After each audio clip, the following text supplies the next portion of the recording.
Est-ce que vous avez prévu une évolution de la cuisine? Alors pour tout ce qui est dans l'assiette, a priori, pas forcément. C'est pas ce qui est prévu. Après, sur certaines demandes particulières, des fois on adapte, on fait quelque chose de différent parce qu'on sait très bien faire une cuisine, on va dire, plus évolutive, mais on reste sur notre clientèle, on tient à rester nous-mêmes, faire notre cuisine traditionnelle, régionale. C'est ce qu'on a comme clientèle d'abord, c'est nos habitués. On peut les conserver si on arrive à conquérir d'autres clients, notamment avec la carte des vins, tout en gardant notre identité, ben on fera comme ça. D'accord. Et quand vous présentez un nouveau plat, vous faites des dégustations ensemble pour trouver l'accord, hein? Ouais, ça peut arriver. C'est notamment quand on a nos menus à thème, où là justement Thibaut peut faire preuve d'un peu plus d'inventivité. Donc là, effectivement, ça peut arriver qu'on teste certaines choses pour voir si ça fonctionne, quoi.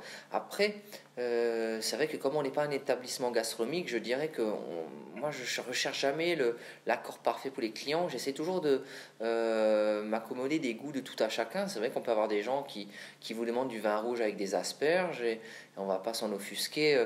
Si c'est le goût du client, s'il prend du plaisir avec ce vin-là, oui, ça nous arrive d'essayer tout ce qui est accord, mais par rapport à... C'est toujours une éducation du goût de tout à chacun. Et voilà, donc là-dessus, je vais pas vouloir apprendre à mes clients certaines choses. Chacun ses goûts. D'accord. Donc le maître mot, c'est adaptation. Oui, adaptation et accessible à tous, ça c'est sûr. Oui, sur le principe, pour la cuisine, nous on est déjà maître restaurateur, déjà depuis un bon bout de temps, donc le principe c'est qu'on fait des produits frais et qu'on travaille tout sur place.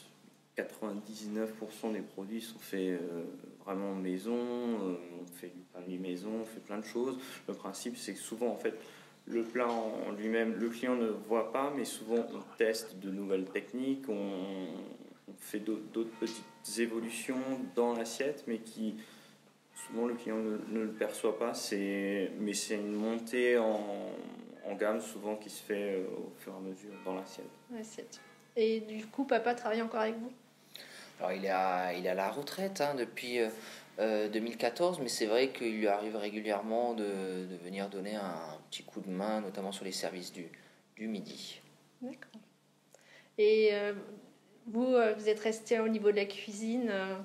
C'est une passion, la cuisine, ou c'est parce que si vous avez évolué dans le milieu? Alors en soi, ça a été depuis que j'étais tout petit. J'ai encore des photos où j'étais à l'époque sur le marbre de la cuisine, où je faisais déjà les petites choses sur les petits gâteaux, en fait, les équivalents de bredela. Je mettais les petits fruits confits, ce genre de choses. J'ai toujours été là-dedans et j'ai toujours accroché.